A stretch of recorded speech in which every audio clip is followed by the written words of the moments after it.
আসসালামু আলাইকুম এভরিওয়ান, সবাইকে ওয়েলকাম করছি আমার চাঁদ রাতের ব্লগে। আই নো আমার চাঁদ রাতের ব্লগটা দিতে একটু লেট হয়ে গিয়েছে। চাঁদ রাতে আমি কি করেছি তাই আজকে তোমাদের সাথে শেয়ার করব। সো চলো ব্লগটা স্টার্ট করি। এখানে আব্বু আমার জন্য একটা ডালা রেডি করছিল। এটা অনেক পুরনো একটা কুলা, ভাবলাম এটাকে সুন্দর করে একটা ডালা মেক করা যাক। আব্বু অ্যান্ড ভাইয়া অনেক এফোর্ট দিয়ে ডালাটা মেক করছে যাতে আমি সুন্দর সুন্দর পিকচার তুলতে পারি। চাঁদরাতটা অন্যভাবে সেলিব্রেশন করার প্ল্যান ছিল। আমি অ্যান্ড আমার ফ্রেন্ড হাসি আমরা অনেক দিন ধরেই প্ল্যান করছিলাম যে এইবার চাঁদরাতটা আমরা একসাথে সেলিব্রেট করব। সেই জন্য ভাইয়াকে বলেছিলাম ফ্লাওয়ার নিয়ে আসার জন্য, বাট আমার ফ্রেন্ড আসতে পারেনি একটা প্রবলেমের কারণে। সেজন্য আমার অনেক বেশি মন খারাপ ছিল। অনেক দিন ধরে আমার পুডিং খেতে ইচ্ছে করছিল, তাই ভাবলাম একটা পুডিং বানাই। এর আগে আমি 2-3 বার পুডিং বানিয়েছিলাম। আমি পুডিং রেসিপি তেমন বলতে পারবো না, কারণ ইউটিউব দেখে আমি পুডিং বানানো শিখেছি। আজকে 4টা ডিমের পুডিং বানাবো। ডিমগুলো ফাটিয়ে নিয়েছি, তারপর চিনি ব্যবহার করছি। চিনি আমি একটু কম খাই। তারপর দিয়েছি পাউডার মিল্ক, দিয়েছি লিকুইড দুধ। লিকুইড দুধটা আগে আমি জাল করে শুকিয়ে নিয়েছি। পুডিংটা রেডি করা কমপ্লিট। কিছুক্ষণ পর শাওয়ারটা নিয়ে নিলাম। আমি প্রতিবার ঈদে রাতের বেলা মেহেদি দেই, বাট এইবার দিনের বেলা দিচ্ছি কারণ রাতে মেহেদি দিতে দিতে অনেক বেশি লেট হয়ে যায়। মেহেদি নিয়ে তোমাদের একটা স্টোরি শেয়ার করি। আমি কিভাবে মেহেদি দেওয়া শিখলাম তাই তোমাদের শেয়ার করব। ছোটবেলায় আমি মেহেদি পড়তে অনেক বেশি পছন্দ করতাম। একটা দূরসম্পর্কের কাজিন ছিল, সে মেহেদি দিতে পারতো কিন্তু সে কখনোই দিয়ে দিত না। কাছের রিলেটিভসদের মেহেদি দিয়ে দিত, বাট আমরা যারা আশেপাশে আছি ওদেরকে কখনোই দিয়ে দিত না। সেই জেদ থেকে মেহেদিটা আমার শেখা। আমি অনেক বেশি প্র্যাকটিস করতাম আগে, এখন তো তেমন প্র্যাকটিস করাই হয় না। এখন শুধু ঈদের সময় একটু মেহেদি লাগাই। এখন অবশ্য তার থেকেও অনেক ভালো ডিজাইন করতে পারি। আমার কাছে কেউ মেহেদি দিতে আসলে আমি কখনোই না করি না, চেষ্টা করি সুন্দর করে দিয়ে দেওয়ার।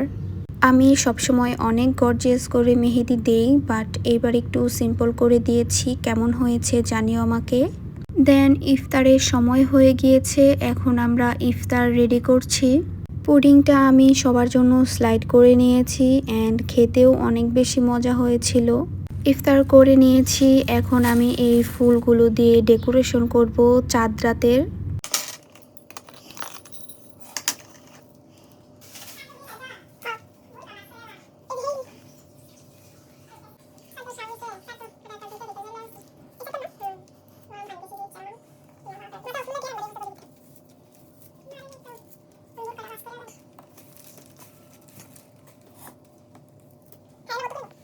এটা হচ্ছে চাঁদ রাত ডেকোরেশনের ফাইনাল লুক। কেমন হয়েছে কমেন্ট করে জানিও। খুবই অ্যাস্থেটিক, আমার অনেক বেশি ভালো লাগছিল।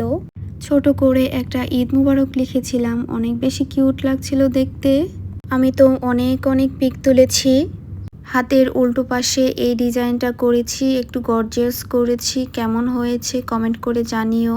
মেহেদি শুকানোর পর এখানে আমি একটু লবঙ্গর ধোয়া নিচ্ছিলাম, এতে করে কালারটা অনেক বেশি সুন্দর আসে। বাই দ্য ওয়ে, আমি কিন্তু চাঁদ রাতটা একদিন আগে সেলিব্রেট করেছি, এর জন্য আমার হাতের মেহেদির কালারটা অনেক বেশি সুন্দর আসছিল।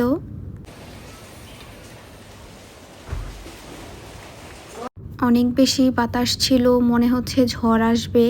আর গাইস দেখো, আমি বাম হাত দিয়ে ডান হাতে মেহেদি দিতেছি। আমি তো কল্পনাই করতে পারিনি যে আমি বাম হাত দিয়ে ডান হাতে মেহেদি দিতে পারবো। মানুষ পারে না এমন কোনো কাজ নেই। আমি খুবই গ্রেটফুল। কথা বলতে বলতে আমার মেহেদি দেওয়া শেষ। কেমন হয়েছে মেহেদি দেওয়াটা কমেন্ট করে জানিও। তারপর খুবই কিউট একজনকে মেহেদি পরিয়ে দিই আমি। ওর নাম হচ্ছে হুমায়রা। ও মেহেদি দিয়ে খুবই হ্যাপি, বলতেছিল সুন্দর সুন্দর। তেমন কথা বলতে পারে না, মাত্র কথা শিখতেছে। মাশাল্লাহ, আমাদের হুমায়রা অনেক বেশি কিউট।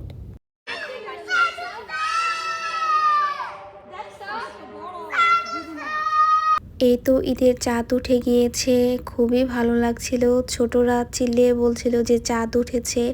আমি এবার অনেক বছর পর ঈদের চাঁদ দেখতে পারলাম। সবাই মিলে এই তারাবাতিগুলো জ্বালিয়ে চাঁদ রাতটা সেলিব্রেট করলাম। সব শেষে আমার মাকে একটু মেহেদি পরিয়ে দিয়েছি। বাই দ্য ওয়ে, আমার ভিডিও ভালো লেগে থাকলে একটা লাইক করে দিও। সো আজকের ব্লগটা আমি এখানেই শেষ করছি। সবাইকে আল্লাহ হাফেজ।